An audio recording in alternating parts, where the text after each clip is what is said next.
Kitab Ibrani.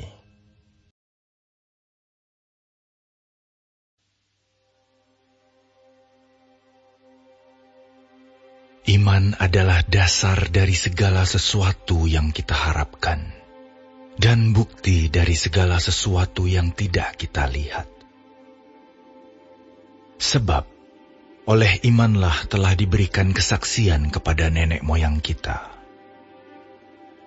Karena iman kita mengerti bahwa alam semesta telah dijadikan oleh firman Allah, sehingga apa yang kita lihat telah terjadi dari apa yang tidak dapat kita lihat. Karena iman, Habel telah mempersembahkan kepada Allah korban yang lebih baik daripada korban Kain. Dengan jalan itu ia memperoleh kesaksian kepadanya bahwa ia benar, karena Allah berkenan akan persembahannya itu. Dan karena iman, ia masih berbicara sesudah ia mati. Karena iman, Henokh terangkat, supaya ia tidak mengalami kematian, dan ia tidak ditemukan, karena Allah telah mengangkatnya. Sebab sebelum ia terangkat, ia memperoleh kesaksian bahwa ia berkenan kepada Allah. Tetapi tanpa iman, tidak mungkin orang berkenan kepada Allah. Sebab barang siapa berpaling kepada Allah, ia harus percaya bahwa Allah ada, dan bahwa Allah memberi upah kepada orang yang sungguh-sungguh mencari Dia. Karena iman, maka Nuh dengan petunjuk Allah tentang sesuatu yang belum kelihatan, dengan taat mempersiapkan bahtera untuk menyelamatkan keluarganya. Dan karena iman itu ia menghukum dunia, dan ia ditentukan untuk menerima kebenaran sesuai dengan imannya. Karena iman, Abraham taat ketika ia dipanggil untuk berangkat ke negeri yang akan diterimanya menjadi milik pusakanya. Lalu ia berangkat dengan tidak mengetahui tempat yang ia tujui. Karena iman, ia diam di tanah yang dijanjikan itu, seolah-olah di suatu tanah asing, dan di situ ia tinggal di kemah dengan Ishak dan Yakub, yang turut menjadi ahli waris janji yang satu itu. Sebab ia menanti-nantikan kota yang mempunyai dasar, yang direncanakan dan dibangun oleh Allah. Karena iman, ia juga dan Sarah beroleh kekuatan untuk menurunkan anak cucu, walaupun usianya sudah lewat, karena ia menganggap Dia yang memberikan janji itu setia. Itulah sebabnya, maka dari satu orang, malahan orang yang telah mati pucuk, terpancar keturunan besar, seperti bintang di langit, dan seperti pasir di tepi laut, yang tidak terhitung banyaknya. Dalam iman, mereka semua ini telah mati sebagai orang-orang yang tidak memperoleh apa yang dijanjikan itu, tetapi yang hanya dari jauh melihatnya dan melambai-lambai kepadanya, dan yang mengakui bahwa mereka adalah orang asing dan pendatang di bumi ini. Sebab mereka yang berkata demikian menyatakan bahwa mereka dengan rindu mencari suatu tanah air. Dan kalau sekiranya dalam hal itu mereka ingat akan tanah asal yang telah mereka tinggalkan, maka mereka cukup mempunyai kesempatan untuk pulang ke situ. Tetapi sekarang mereka merindukan tanah air yang lebih baik, yaitu satu tanah air surgawi. Sebab itu Allah tidak malu disebut Allah mereka, karena Ia telah mempersiapkan sebuah kota bagi mereka. Karena iman, maka Abraham, tatkala ia dicobai, mempersembahkan Ishak. Ia yang telah menerima janji itu rela mempersembahkan anaknya yang tunggal. Walaupun kepadanya telah dikatakan, keturunan yang berasal dari Ishaklah yang akan disebut keturunanmu. Karena ia berpikir bahwa Allah berkuasa membangkitkan orang-orang sekalipun dari antara orang mati. Dan dari sana ia seakan-akan telah menerimanya kembali. Karena iman maka Ishak, sambil memandang jauh ke depan, memberikan berkatnya kepada Yakub dan Esau. Karena iman maka Yakub, ketika hampir waktunya akan mati, memberkati kedua anak Yusuf, lalu menyembah sambil bersandar pada kepala tongkatnya. Karena iman maka Yusuf, menjelang matinya memberitakan tentang keluarnya orang-orang Israel, dan memberi pesan tentang tulang belulangnya. Karena iman maka Musa, setelah ia lahir, disembunyikan selama 3 bulan oleh orang tuanya. Karena mereka melihat bahwa anak itu elok rupanya, dan mereka tidak takut akan perintah raja. Karena iman maka Musa, setelah dewasa, menolak disebut anak putri Firaun. Karena ia lebih suka menderita sengsara dengan umat Allah, daripada untuk sementara menikmati kesenangan dari dosa. Ia menganggap penghinaan karena Kristus sebagai kekayaan yang lebih besar daripada semua harta Mesir, sebab pandangannya ia arahkan kepada upah. Karena iman, maka ia telah meninggalkan Mesir dengan tidak takut akan murka raja. Ia bertahan sama seperti ia melihat apa yang tidak kelihatan. Karena iman, maka ia mengadakan Paskah dan pemercikan darah, supaya pembinasa anak-anak sulung jangan menyentuh mereka. Karena iman, maka mereka telah melintasi Laut Merah sama seperti melintasi tanah kering, sedangkan orang-orang Mesir tenggelam ketika mereka mencobanya juga. Karena iman, maka runtuhlah tembok-tembok Yeriko, setelah kota itu dikelilingi 7 hari lamanya. Karena iman, maka Rahab, perempuan sundal itu, tidak turut binasa bersama-sama dengan orang-orang durhaka, karena ia telah menyambut pengintai-pengintai itu dengan baik. Dan apakah lagi yang harus aku sebut? Sebab aku akan kekurangan waktu apabila aku hendak menceritakan tentang Gideon, Barak, Simson, Yefta, Daud dan Samuel dan para nabi, yang karena iman telah menaklukkan kerajaan-kerajaan, mengamalkan kebenaran, memperoleh apa yang dijanjikan, menutup mulut singa-singa, memadamkan api yang dahsyat.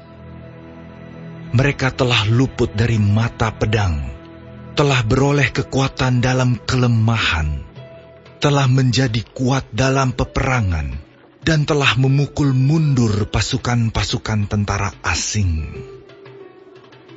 Ibu-ibu telah menerima kembali orang-orangnya yang telah mati, sebab dibangkitkan. Tetapi orang-orang lain membiarkan dirinya disiksa, dan tidak mau menerima pembebasan, supaya mereka beroleh kebangkitan yang lebih baik. Ada pula yang diejek dan didera, bahkan yang dibelenggu dan dipenjarakan.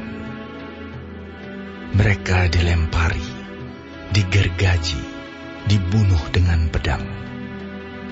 Mereka mengembara dengan berpakaian kulit domba dan kulit kambing, sambil menderita kekurangan, kesesakan, dan siksaan. Dunia ini tidak layak bagi mereka. Mereka mengembara di padang gurun dan di pegunungan, dalam gua-gua dan celah-celah gunung. Dan mereka semua tidak memperoleh apa yang dijanjikan itu, sekalipun iman mereka telah memberikan kepada mereka suatu kesaksian yang baik. Sebab Allah telah menyediakan sesuatu yang lebih baik bagi kita. Tanpa kita, mereka tidak dapat sampai kepada kesempurnaan.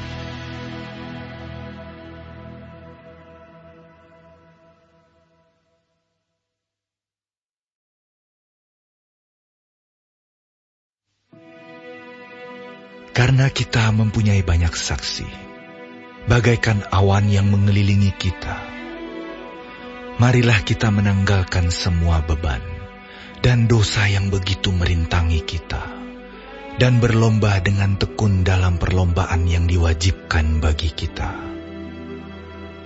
Marilah kita melakukannya dengan mata yang tertuju kepada Yesus, yang memimpin kita dalam iman, dan yang membawa iman kita itu kepada kesempurnaan, yang dengan mengabaikan kehinaan, tekun memikul salib, ganti sukacita yang disediakan bagi Dia, yang sekarang duduk di sebelah kanan tahta Allah. Ingatlah selalu akan Dia, yang tekun menanggung bantahan yang sehebat itu terhadap dirinya, dari pihak orang-orang berdosa, supaya jangan kamu menjadi lemah dan putus asa.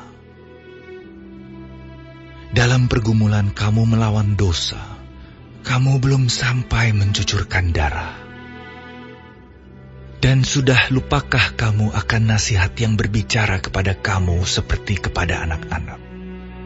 Hai anakku, janganlah anggap enteng didikan Tuhan, dan janganlah putus asa apabila engkau diperingatkannya. Karena Tuhan menghajar orang yang dikasihinya, dan Ia menyesah orang yang diakuinya sebagai anak. Jika kamu harus menanggung ganjaran, Allah memperlakukan kamu seperti anak. Di manakah terdapat anak yang tidak dihajar oleh ayahnya? Tetapi jikalau kamu bebas dari ganjaran yang harus diderita setiap orang, maka kamu bukanlah anak, tetapi anak-anak gampang. Selanjutnya, dari ayah kita yang sebenarnya kita beroleh ganjaran, dan mereka kita hormati. Kalau demikian, bukankah kita harus lebih taat kepada Bapa segala roh, supaya kita boleh hidup? Sebab mereka mendidik kita dalam waktu yang pendek, sesuai dengan apa yang mereka anggap baik. Tetapi Dia menghajar kita untuk kebaikan kita, supaya kita beroleh bagian dalam kekudusannya. Memang tiap-tiap ganjaran pada waktu ia diberikan tidak mendatangkan sukacita, tetapi duka cita.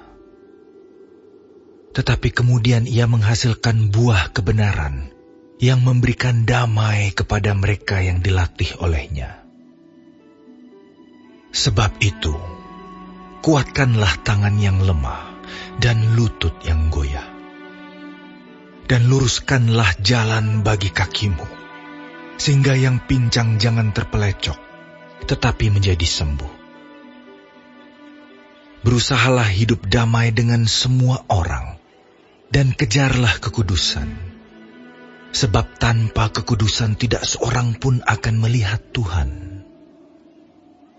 Jagalah supaya jangan ada seorang pun menjauhkan diri dari kasih karunia Allah, agar jangan tumbuh akar yang pahit, yang menimbulkan kerusuhan, dan yang mencemarkan banyak orang. Janganlah ada orang yang menjadi cabul, atau yang mempunyai nafsu yang rendah seperti Esau, yang menjual hak kesulungannya untuk sepiring makanan. Sebab kamu tahu bahwa kemudian ketika ia hendak menerima berkat itu, ia ditolak, sebab ia tidak beroleh kesempatan untuk memperbaiki kesalahannya, sekalipun ia mencarinya dengan mencucurkan air mata. Sebab kamu tidak datang kepada gunung yang dapat disentuh, dan api yang menyala-nyala, kepada kekelaman, kegelapan, dan angin badai, kepada bunyi sangkakala dan bunyi suara yang membuat mereka yang mendengarnya memohon, supaya jangan lagi berbicara kepada mereka. Sebab mereka tidak tahan mendengar perintah ini. Bahkan jika binatang pun yang menyentuh gunung, ia harus dilempari dengan batu.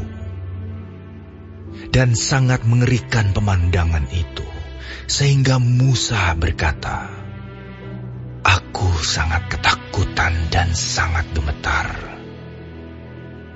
Tetapi kamu sudah datang ke Bukit Sion, ke kota Allah yang hidup, Yerusalem sorgawi, dan kepada beribu-ribu malaikat, suatu kumpulan yang meriah, dan kepada jemaat anak-anak sulung yang namanya terdaftar di sorga, dan kepada Allah yang menghakimi semua orang, dan kepada roh-roh orang-orang benar yang telah menjadi sempurna, dan kepada Yesus, pengantara perjanjian baru, dan kepada darah pemercikan, yang berbicara lebih kuat daripada darah Habel. Jagalah supaya kamu jangan menolak Dia yang berfirman, sebab jikalau mereka yang menolak Dia yang menyampaikan firman Allah di bumi tidak luput, apalagi kita, jika kita berpaling dari Dia yang berbicara dari surga. Waktu itu suaranya menggoncangkan bumi, tetapi sekarang Ia memberikan janji. Satu kali lagi aku akan menggoncangkan bukan hanya bumi saja, melainkan langit juga. Ungkapan satu kali lagi menunjukkan kepada perubahan pada apa yang dapat digoncangkan. Karena Ia dijadikan supaya tinggal tetap apa yang tidak tergoncangkan. Jadi, karena kita menerima kerajaan yang tidak tergoncangkan, marilah kita mengucap syukur dan beribadah kepada Allah menurut cara yang berkenan kepadanya, dengan hormat dan takut. Sebab Allah kita adalah api yang menghanguskan.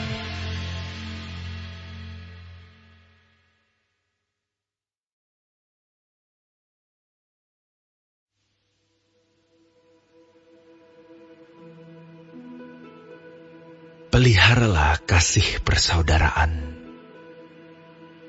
Jangan kamu lupa memberi tumpangan kepada orang.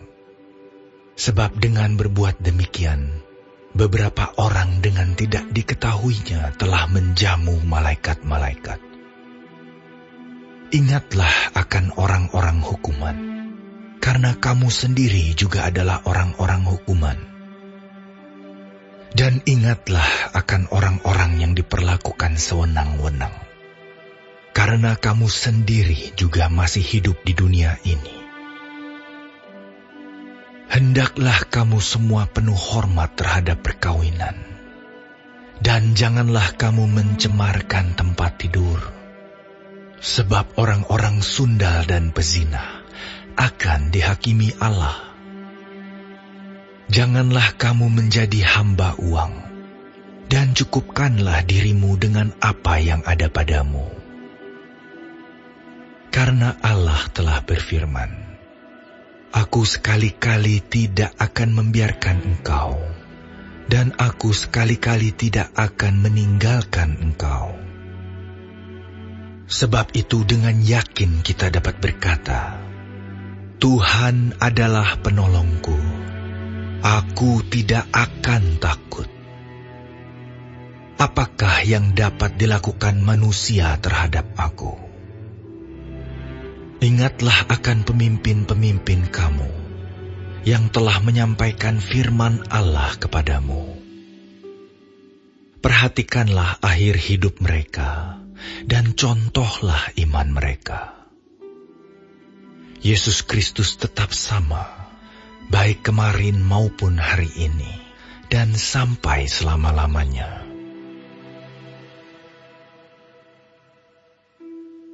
Janganlah kamu disesatkan oleh berbagai-bagai ajaran asing.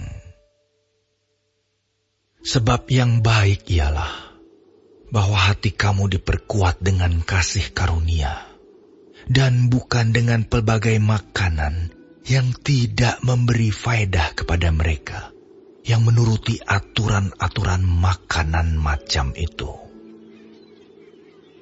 Kita mempunyai suatu mezbah, dan orang-orang yang melayani kemah tidak boleh makan dari apa yang di dalamnya. Karena tubuh binatang-binatang yang darahnya dibawa masuk ke tempat kudus oleh imam besar sebagai korban penghapus dosa, dibakar di luar perkemahan. Itu jugalah sebabnya Yesus telah menderita di luar pintu gerbang, untuk menguduskan umatnya dengan darahnya sendiri. Karena itu, marilah kita pergi kepadanya di luar perkemahan dan menanggung kehinaannya. Sebab di sini kita tidak mempunyai tempat tinggal yang tetap. Kita mencari kota yang akan datang. Sebab itu, marilah kita, oleh Dia, senantiasa mempersembahkan korban syukur kepada Allah, yaitu ucapan bibir yang memuliakan namanya. Dan janganlah kamu lupa berbuat baik dan memberi bantuan, sebab korban-korban yang demikianlah yang berkenan kepada Allah. Taatilah pemimpin-pemimpinmu, dan tunduklah kepada mereka, sebab mereka berjaga-jaga atas jiwamu, sebagai orang-orang yang harus bertanggung jawab atasnya. Dengan jalan itu, mereka akan melakukannya dengan gembira, bukan dengan keluh kesah, sebab hal itu tidak akan membawa keuntungan bagimu. Berdoalah terus untuk kami, sebab kami yakin bahwa hati nurani kami adalah baik, karena di dalam segala hal kami menginginkan suatu hidup yang baik. Dan secara khusus aku menasihatkan kamu, agar kamu melakukannya, supaya aku lebih lekas dikembalikan kepada kamu. Maka Allah damai sejahtera, yang oleh darah perjanjian yang kekal, telah membawa kembali dari antara orang mati Gembala agung segala domba, yaitu Yesus, Tuhan kita. Kiranya memperlengkapi kamu dengan segala yang baik untuk melakukan kehendak-Nya, dan mengerjakan di dalam kita apa yang berkenan kepadanya, oleh Yesus Kristus. Bagi Dialah kemuliaan sampai selama-lamanya. Amin. Dan aku menasihatkan kamu, saudara-saudara, supaya kata-kata nasihat ini kamu sambut dengan rela hati, sekalipun pendek saja suratku ini kepada kamu. Ketahuilah bahwa Timotius, saudara kita, telah berangkat. Segera sesudah ia datang, aku akan mengunjungi kamu bersama-sama dengan dia. Sampaikanlah salam kepada semua pemimpin kamu dan semua orang kudus. Terimalah salam dari saudara-saudara di Italia. Kasih karunia menyertai kamu sekalian.